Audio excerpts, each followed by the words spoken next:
nous avions énoncé en introduction que nous porterions un jugement général en donnant notre avis personnel sur la da'wa nejdite et le wahhabisme, en nous basant sur son histoire, sur ses différentes mutations et transformations, sur ses problématiques contemporaines, ses forces et ses faiblesses, ainsi que ses réalisations et ses résultats. Les fondements de la da'wa nejdite sont bien évidemment sunnites et représentent même une sensibilité hanbalite à l'intérieur du sunnisme. Cela dit, nous reconnaissons que certaines de ces positions, sur certains sujets et chez certains de ces imams historiques, sont radicales et ou extrémistes. Les preuves historiques, théologiques et contemporaines suffisent pour adopter cette position, loin de toute volonté polémique ou accusatrice envers cette da'wa. Bien au contraire, elle fait figure de simple constatation apaisée et sereine qui nous permet de mieux intégrer les aspects positifs de cette da'wa après avoir justement visualisé ses limites et ses possibles dérives. Rappelons qu'il est de notoriété publique et historique chez les théologiens de la Sunna de considérer comme appartenant à la famille sunnite les murji'atul fuqaha, les juristes murjites, issus très largement du madhab hanafite qui avait adopté le laxisme de l'ija dans leur définition de la foi et certaines de ses applications. Annotation: l'ija dont nous avons longuement étudié l'histoire et les effets dans les origines chrétiennes d'une laïcité musulmane.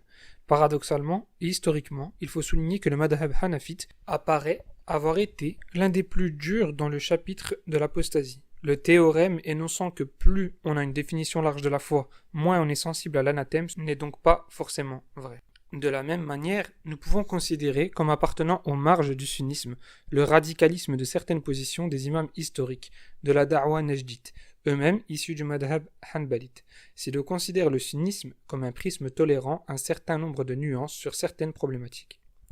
Annotation: on peut penser à ce qui a pu historiquement exister entre Ahlul Hadith, partisans du hadith, et Ahlul Ray, partisans de l'opinion personnelle.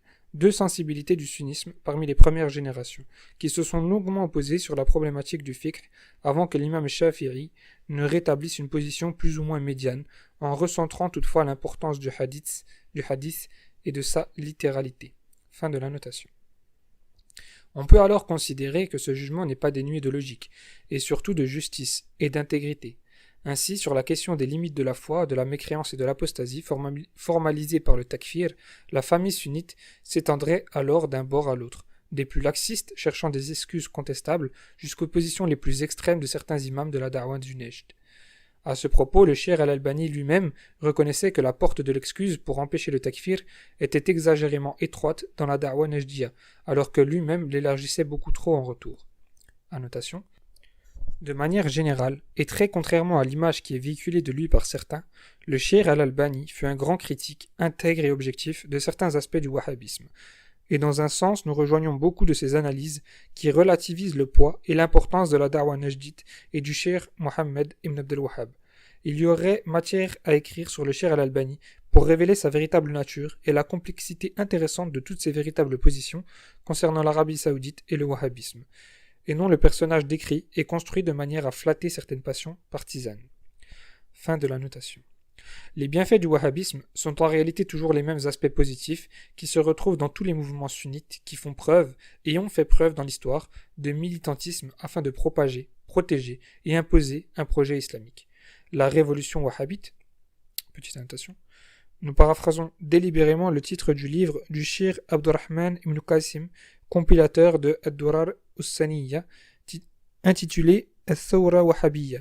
Ce terme Thawra, révolution, est aujourd'hui considéré comme un mot-clé à supprimer du registre islamique, par la partie la plus extrémiste du salafisme séculier et du wahhabisme d'État, considérant ceux qui en usent comme des hizbis. Preuve de plus que wahhabisme historique et nouveau salafisme, même liés, sont deux mouvements bien différents. Fin de la notation, reprise de la lecture. La révolution wahhabite, en tant que da'wa d'origine sunnite qui militait pour une réislamisation puritaine de son environnement, possède donc des éléments dignes d'intérêt, et la concernant dans sa globalité, on peut noter ces éléments particulièrement bénéfiques. Selon nous, sa volonté de purification du tawhid, l'étude et l'approfondissement de ses réalités. Tel était le but principal du Cheikh Ibn Abdul Wahhab, repris ensuite par ses disciples, à tel point que ce courant a pu être considéré comme spécialisé, entre guillemets, dans la question du tawhid et dans le rejet de son opposé, l'associationnisme ou shirk. L'affirmation du tawhid et la définition de sa réalité est une œuvre fondamentale, car le paganisme évolue et épouse constamment de nouvelles formes, en fonction des époques et des réalités sociales. Le paganisme devient alors insoupçonnable pour le commun des musulmans, ce qui rend nécessaire une réactualisation régulière du tawhid. Annotation.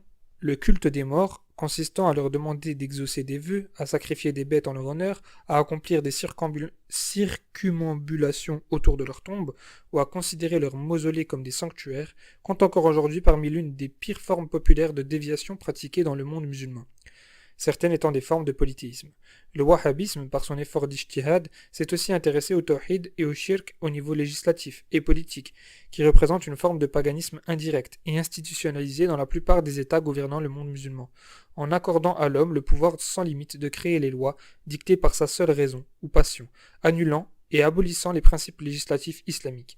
C'est d'ailleurs ce que le wahhabisme d'État, le salafisme séculier, a délaissé dans la pratique par apolitisme et volonté de ne pas entrer en conflit avec le pouvoir politique, alors qu'il est toujours assez aisé de s'en prendre aux pratiques populaires issues de la masse musulmane.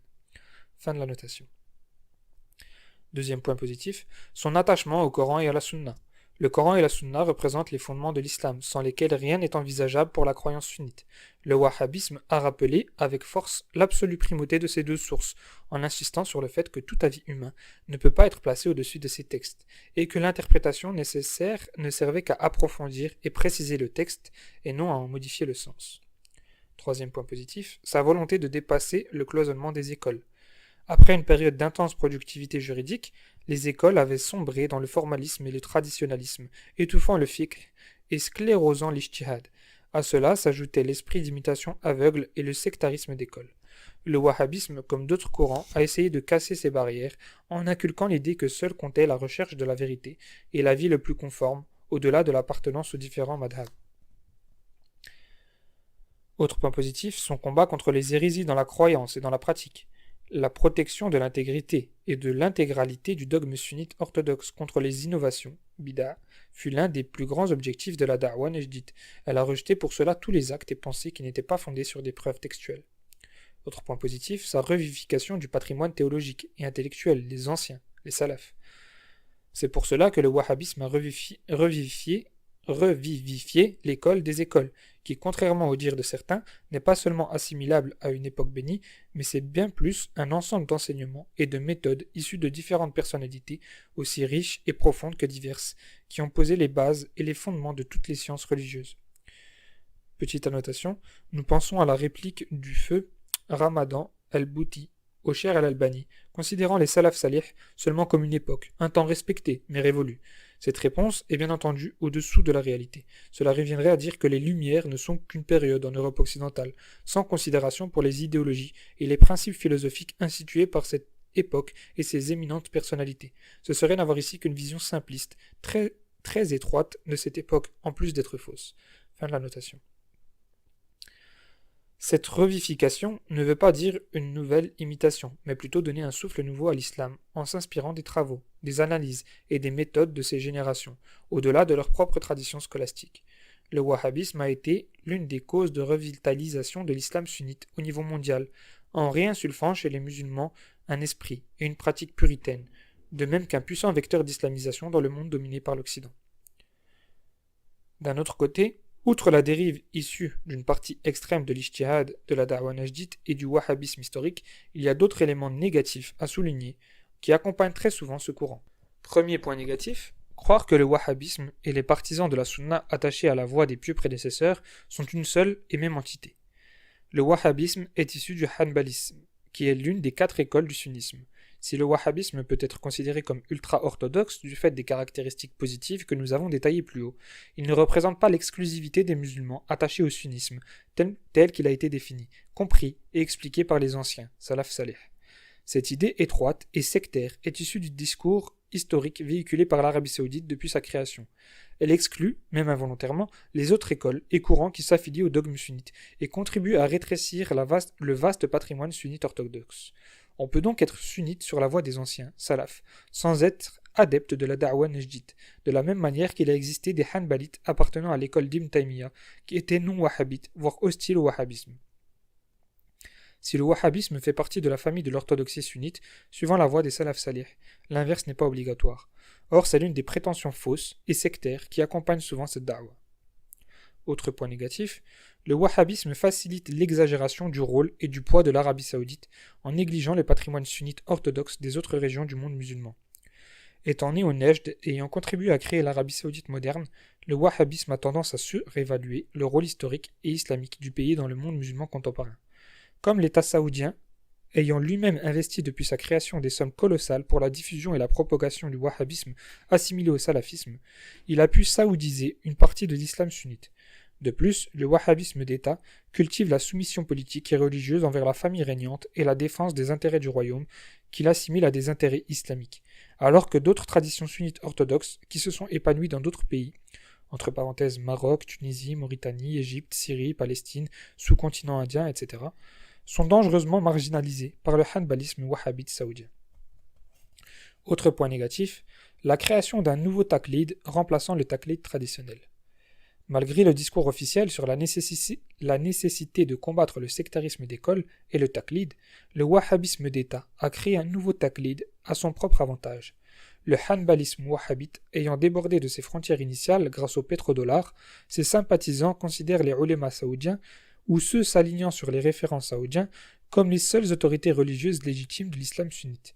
Ceux qui divergent avec eux, avec droit et preuve, sont considérés comme hors de la vérité. Le taqlid sur les anciens a été remplacé par le taqlid sur les contemporains. Annotation. Alors que taqlid pour taqlid, il est bien préférable de garder l'ancien suivisme de sommité historique reconnu par toute la Ummah que celui de personnalité contemporaine. Fin de la notation.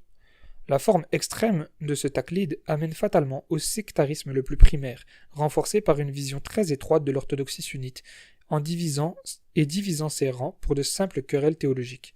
Cela, en plus, sans aucune hiérarchie de ces divergences, ou même véritables innovations, qui puissent permettre d'assurer le maximum de cohésion. Autre point négatif, absence de renouveau et d'effort de jurisprudence du fiqh. Le wahhabisme, en restant fondamentalement hanbalite, n'a pas véritablement renouvelé l'effort de jurisprudence, malgré sa volonté de suivre la voie des salafs et de dépasser les écoles. Son comté ultra-conservateur a bloqué le renouvellement des réponses concernant la question du droit, qui se pose actuellement. L'imitation et le suivisme ont restreint les ouvertures et sont la cause de l'immobilisme et de la stagnation du modèle wahhabite en Arabie saoudite et sa reproduction telle qu'elle, là où il est adopté partout dans le monde. Autre point négatif, aporie et insuffisance intellectuelle du wahhabisme dans le développement du projet civilisationnel de l'islam. De manière générale, le wahhabisme ne s'est pas intéressé aux questions civilisationnelles islamiques, concernant les nombreuses problématiques à résoudre dans les domaines politiques, économiques et sociaux, permettant à l'islam d'être un modèle alternatif. Sa production intellectuelle sur ce plan est insignifiante. Ses seules préoccupations concernent les questions de dogme. Elles ont fait sa force, mais expliquent aussi ses insuffisances dans les questions relatives à la mise en place d'un véritable système islamique. Elles n'ont pas permis de renouveler les théories du droit et de l'État, malgré leur grande contribution sur le problème de la hakimiyya, la gouvernance. Le wahhabisme se contente du fait acquis, en recyclant d'anciennes productions. Il a délaissé l'étude des sciences profanes et de la réalité contextuelle, fiqh al-waqi, qui lui aurait permis de proposer un modèle de société pertinent. Cela provient de la dichotomie historique que le wahhabisme a instituée, en considérant que toutes ces questions relevaient de prérogatives du pouvoir politique.